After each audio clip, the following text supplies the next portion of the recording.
essa noite é a noite de culto da família, né? Aqui estão algumas famílias representadas, né? É um dia que a gente tem que orar e clamar pelas famílias, né? Que muitas famílias estão passando por lutas, por dificuldades, mas Deus tem sustentado a cada um de nós, né? Vou estar lendo uma passagem para os irmãos essa noite, para a meditação, para que nós venhamos aprofundar um pouquinho mais na palavra do Senhor. Vamos abrir as nossas Bíblias em Apocalipse 22. Nós vamos ler a partir do Apocalipse 22, a partir do 11.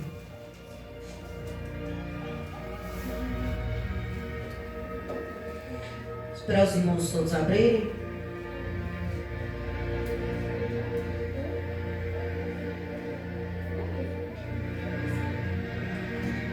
Amém, irmãos? Queria dizer que Apocalipse é um livro que muitas pessoas têm medo até mesmo de ler, de estudar, né? Por achar que é difícil.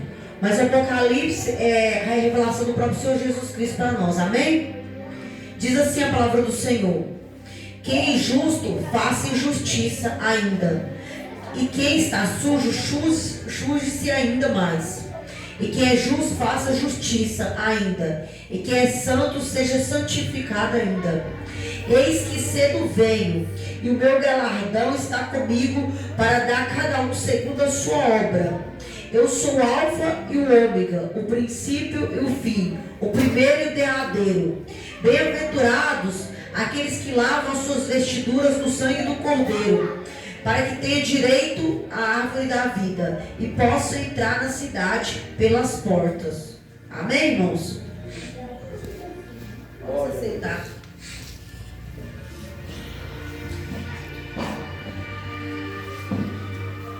E logo abaixo dessa mesma passagem, irmãos, lá no 15, fala sobre os que vão ficar de fora do reino dos céus, né?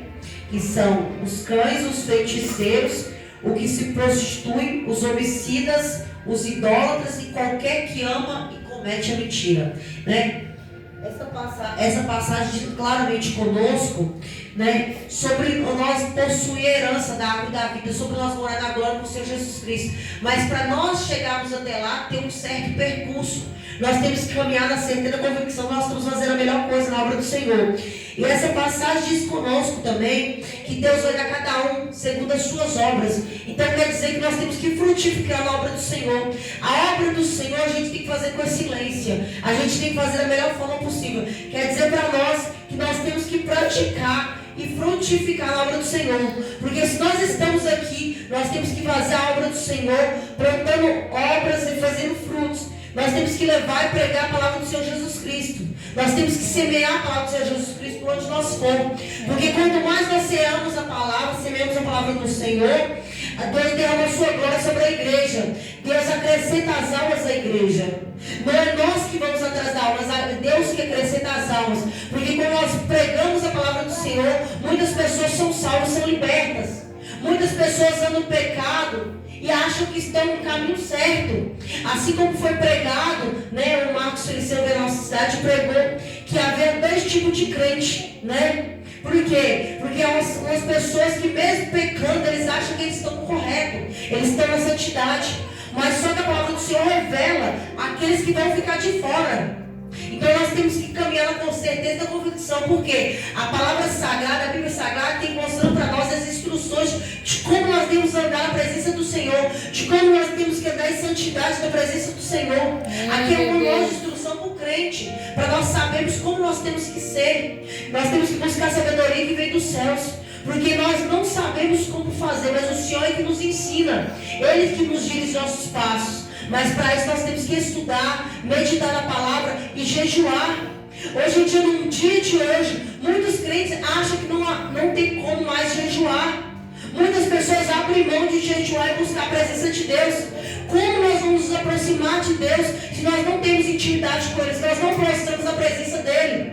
A partir do jejum, nós diminuímos, nós tiramos nosso eu e colocamos o Senhor. Nós destruímos a nossa carne, aquilo que nos destrói. E nós temos que jejuar buscando a santidade, para que Deus venha nos reconhecer como filhos dele. Através do jejum, nós tiramos nosso eu e colocamos o Senhor como autoridade máxima nas nossas vidas. Quando nós estamos jejuando, nós colocamos o nosso corpo para que venha obedecer à santidade de Deus. E nós temos que fazer isso sempre, pelo menos uma vez por semana. Por quê? Porque assim nós estamos tirando a carne, nós estamos nos sacrificando para fazer a vontade de Deus. E quando nós estamos no jejum, nós começamos a ver as coisas claramente. A nossa vida, a nossa visão espiritual esclarece. Porque nós estamos nos prostrando ao Rei dos Reis, ao Senhor dos Senhores. E a oração nos coloca como submissão do Senhor. A oração nos faz voltar a nossa essência, a quem nós somos. É na oração que nós devolvemos tudo para o Senhor. É na oração que nós podemos para os nossos problemas, as nossas dificuldades, as nossas lutas. Aquilo que o homem não pode fazer, quando nós oramos, o Senhor ouve, o Senhor trabalha. Porque o Senhor, Ele ouve nós em todo tempo. Nós temos que levantar as nossas mãos santas em todo lugar, em todo tempo. Porque a palavra do Senhor assim diz. Há um versículo na Bíblia, hoje eu não me recordo bem, mas o Senhor disse que nós temos que levantar nossa mão santa em todo o tempo. Em todos os lugares nós temos que orar. Não é somente orar de joelho, não é somente orar de pé, não é somente orar quando vamos dormir, mas em todo o tempo. Onde nós, com a planta dos pés, nós temos que orar em pensamento, em voz alta. Por quê? Porque quando nós oramos, nós estamos anulando a força do maligno. Quando nós oramos pela nossa família, nós estamos destruindo as setas que vêm contra nós. É na oração, porque nós não temos força suficiente para lutar contra as ordens do maligno, mas através da oração nós vamos destravando o campo do inimigo. Através da oração, aquilo que está travado, aquilo que está amarrado, Deus começa a abrir as portas. Por quê? Porque a oração tem muito poder. A oração faz pessoas se prostrar diante de Deus. E quando a gente não ora, quando a gente não tem intimidade com o Senhor, não tem como o Senhor falar conosco. Não tem como o Senhor ver a nossa situação, a nossa dificuldade. E quando nós paramos, irmãos, de orar, quando nós paramos de jejuar, nós estamos dando ocasião para o inimigo. Nós estamos enfraquecidos, nós estamos anêmicos na fé, nós estamos fracos na fé. Então por isso nós temos que ter todo dia comunhão com o Senhor. É na oração, é no jejum, é descer na casa do olheiro, é ouvir a palavra do Senhor todos os dias. Porque a palavra do Senhor, quanto mais ela vai entrando dentro de nós, ela vai purificando de dentro para fora. Porque assim como é o carro, irmãos, quando ele está muito tempo trabalhando, ele precisa do check-up, ele precisa trocar o óleo, ele precisa de uma repaginada, de uma pintura nova. Assim somos nós, o crente, na presença do Senhor. Quando nós estamos começando a enfraquecer na fé, nós temos que renovar e abastecer nós novamente. Assim como o carro que coloca gasolina, nós temos que nos reabastecer novamente. Quando nós vemos que nós estamos perdendo a essência do Senhor, nós temos que voltar de novo para trás, olhar o que nós estamos errando e tentar consertar. Porque a nossa vida nessa terra é aprendizado. A nossa vida nessa terra é um processo curto de tempo. Mas nós estamos aqui para aprender, para nós sermos pessoas melhores. Nós vamos errar, nós vamos cair, nós vamos falhar. Mas o Senhor está todo dia para estender as mãos e falar para nós começar de novo. O nosso adversário, Satanás, ele tem raiva de nós. Por quê? Porque ele não tem chance mais. A chance dele acabou. Aleluia. Mas nós não. Todo dia que nós acordamos, abrimos os olhos, nós temos a chance de recomeçar, irmãos. Que glória! O crente tem todos os dias de agradecer a Deus. Agradeça a Deus pelo teu andar, pelo teu falar, pelo teu respirar. Muitas pessoas falam quando vão orar, não tem o que pedir, o que falar com o Senhor, as palavras faltam. Você tem muito motivo para agradecer a Deus, você tem muita coisa para falar com o Senhor, seja por você andar, seja por você falar. Agradeça quando você acordar. Obrigado, Senhor, porque eu abri os olhos hoje. Obrigado, Senhor, porque eu estou me locomovendo dessa cama. Obrigado, Senhor, porque meus pulmões estão funcionando. Obrigado, Senhor, pela minha respiração. Há muitas coisas para você agradecer. Agradeça pelo travesseiro, agradeça pela coberta, porque muitos estão na rua como moradores de rua, não tem o que cobrir, não tem onde deitar. E você tem uma cama macia, um travesseiro para se deitar. Agradeça também pelo teto debaixo da sua cabeça, que você tem uma casa, mesmo que embora seja de aluguel, mas você tem onde pôr a sua cabeça. E muitos estão na rua, no frio, e não tem onde repousar. Passam frio, fome e sede. E às vezes muitos julgam ainda. E você tem um teto para ficar debaixo. O nosso Senhor Jesus Cristo, ele não tinha nem onde ficar, nem onde repousar. Na passagem não fala que o Senhor teve casa, não fala que ele teve carro. O Senhor andou a pé, pregando e levando a palavra de Deus. Hoje em dia existe avião, existe ônibus, existe carro, existe moto. E muitas pessoas não querem levar o evangelho. O Senhor caminhou distâncias longas para salvar a vida, para curar os enfermos. E nós temos locomoção, nós temos avião, nós temos ônibus. Nós podemos ir de bicicleta, mas naquele tempo o Senhor andou a pé, pregando e anunciando o Evangelho. Imagina, irmão, o que o Senhor Jesus Cristo passou para curar com as pessoas. Ele saía muito tempo, às vezes, ao monte para orar. Muitas das vezes ele nem dormia direito, porque quando ele descansar, chegava alguém para ele ser curado por ele, para ser transformado, para fazer uma cura naquele momento. Então muitas das vezes o Senhor não tinha tempo de descansar.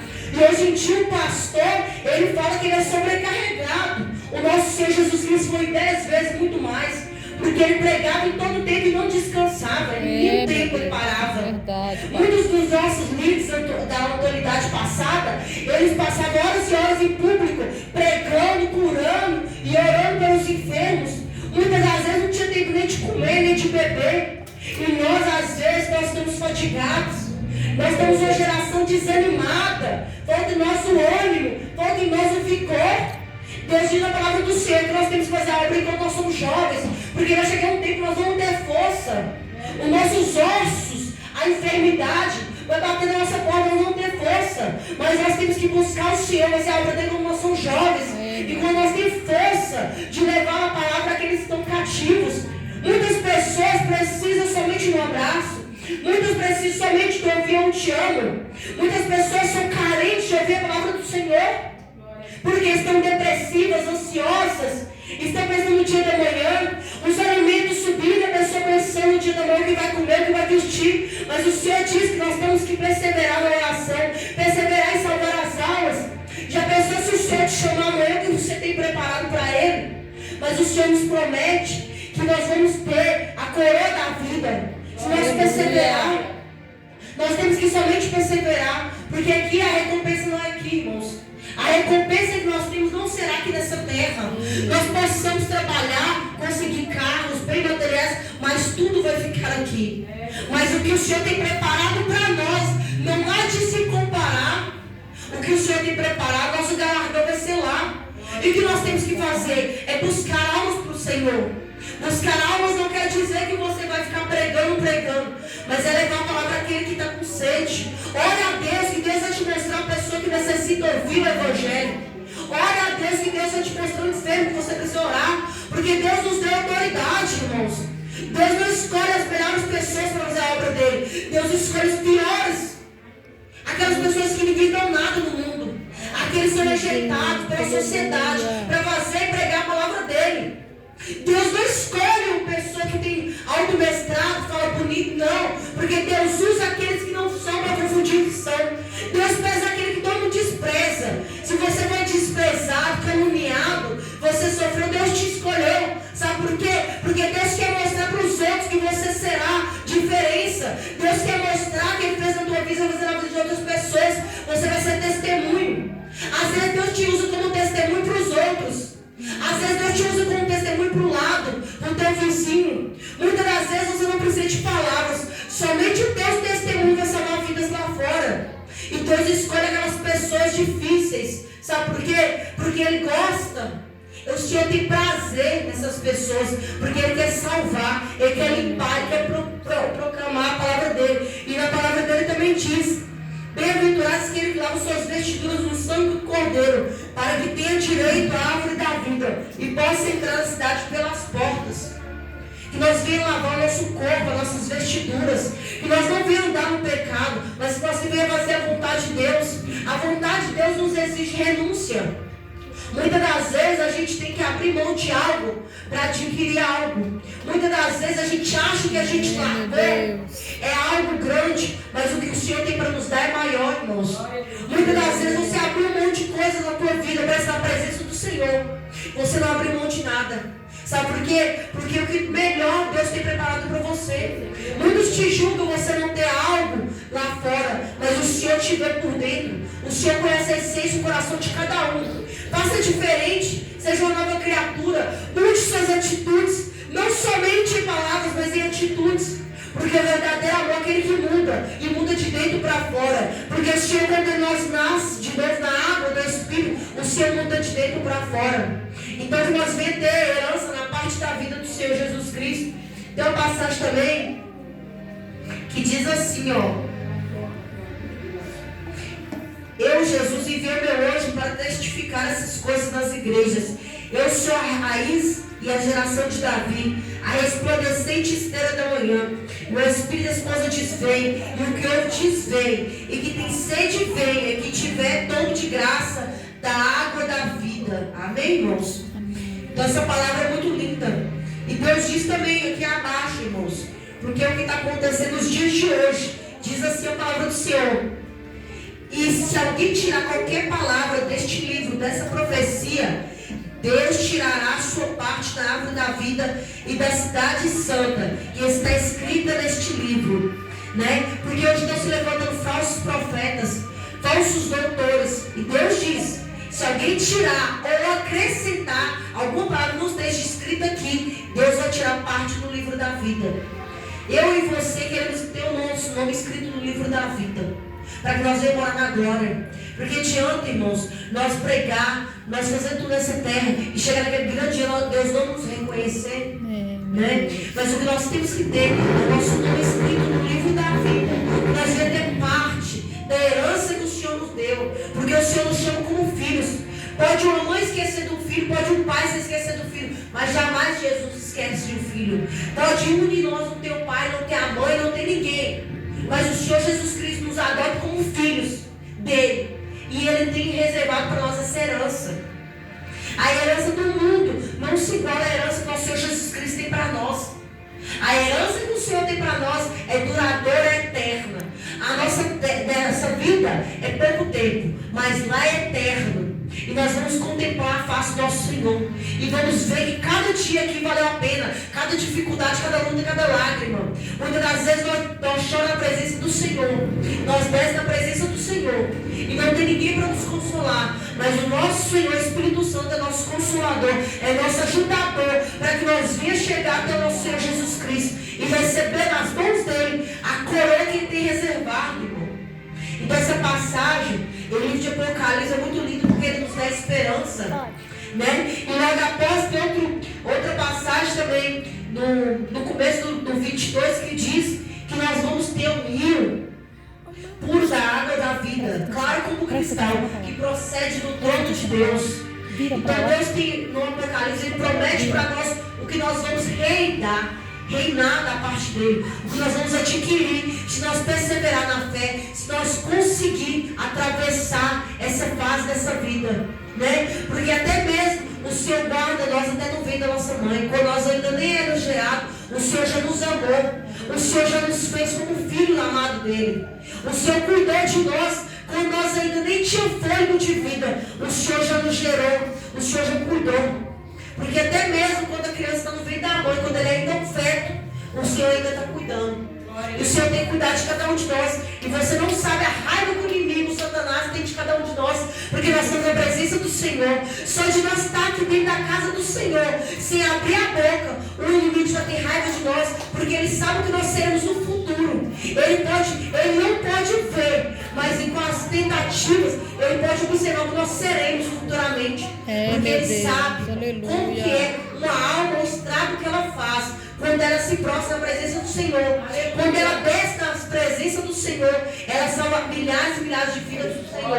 E ele sabe que o dia dele está chegando, o dia dele está próximo. E ele não quer que nós venhamos ouvir a palavra, que nós venhamos ser salvos. Sabe por quê? Porque ele sabe que um crente de joelho, ele pode impactar uma geração, ele pode impactar uma nação. Imagina mais de um na presença do Senhor, o estrago que o crente faz. Porque quando o crente abre a boca, não é ele que está abrindo, é o Espírito Santo. É brasa de fogo. Quando ele abre a boca para orar pelo enfermo, antes mesmo de terminar a frase, o Senhor já está curando. Porque ele sabe o que ele tem preparado para ele. Não é bom. Mas ele quer te levar para que você venha não receber a salvação, mas que você venha caminhar para o inferno. Mas só que o Senhor não preparou o inferno para o ser humano, não. Deus preparou o inferno para o Satanás e seus demônios. Mas o ser humano, ele está descrente e ele está tentando caminhar passos largos. Mas o Senhor Jesus Cristo está todo o tempo levantando um profeta,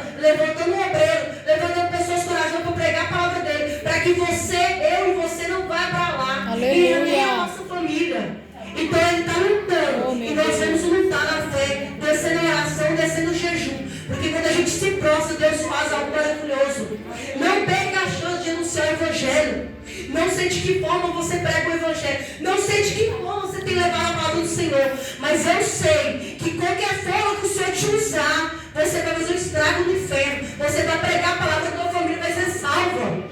Não é muitas pessoas vão ser salvas, mas aqueles que você levar a palavra, você fez a tua parte de levar o Evangelho. Deus não quer pessoas que tenham palavras bonitas, não, irmãos. Deus está procurando pessoas que têm atitudes. Porque para ter palavra, todo médico tem, doutor tem, advogado tem. Mas que leva a palavra, que tem coragem, são poucos. E nós temos que ser os corajosos. Nós temos que levantar a bandeira. Nós temos que ser soldados de Jesus Cristo, irmãos. Que glória! A cidade de Jericoara, o mal que tinha aqui, está começando a renovar a cidade. As portas aqui estão sendo abertas para o mundo espiritual. Portas e cadeias estão caindo neste lugar. Antes aqui não se ouvia a palavra como se ouve hoje. Outrora essa passagem não se podia pregar. Outrora aqui elas se levantavam outros deuses. Agora está levantando a bandeira para o Senhor Jesus Cristo. Tem se levantado pessoas para pregar e anunciar o Evangelho. Glória a Deus. Então cadeias estão sendo caídas, irmãos. Então pessoas estão sendo renovadas. Às vezes nós não estamos vendo ainda com os nossos olhos físicos, mas com nossos olhos espirituais. Deus está fazendo obra nessa cidade. Jovens vão ser libertos aqui. Pessoas vão ser curadas, irmãos. Porque Deus não faz obra pela metade. Se Deus tem algo na tua vida, vai se cumprir. Não importa o tempo, mas Ele vai se cumprir nessa cidade. Porque tem um propósito sobre este lugar, sobre essa igreja, sobre essa cidade. Porque o Senhor mostrou pessoas aqui, pessoas que até mesmo eu nunca vi na minha vida, mas o Senhor me mostrou dentro dessa igreja, pregando, anunciando e levando o Evangelho dele. Pessoas incrédulas, pessoas espíritas, Deus me mostrou aqui nessa igreja, para glorificar e exaltar. Muitos ainda são incrédulos, mas Deus vai trabalhar na incredulidade, porque Deus tem mostrado, vai mostrar para muita gente o que Ele vai fazer sobre este lugar e sobre essa cidade, para que o nome dele vai ser exaltado e glorificado. Que nós venhamos perseverar na fé, irmãos, que nós não venhamos desistir. Pode ter 2 ou 3 na presença do Senhor, mas o Senhor ainda está no meio de nós, e a palavra do Senhor não muda. Que nós venhamos ter fé, acrescentar nossa fé, que nós venhamos descer na oração e no jejum, que nós venhamos proclamar o nome do Senhor nessa cidade, neste ministério, e que através de nós, vidas venham salvas, vidas venham fazer a diferença. Nós temos que fazer a diferença neste lugar, irmãos. E eu necessito, o Senhor Jesus Cristo necessita não somente de mim, mas de todos nós, para que nós venhamos fazer a obra do Senhor. Amém? Vamos estar orando, amém?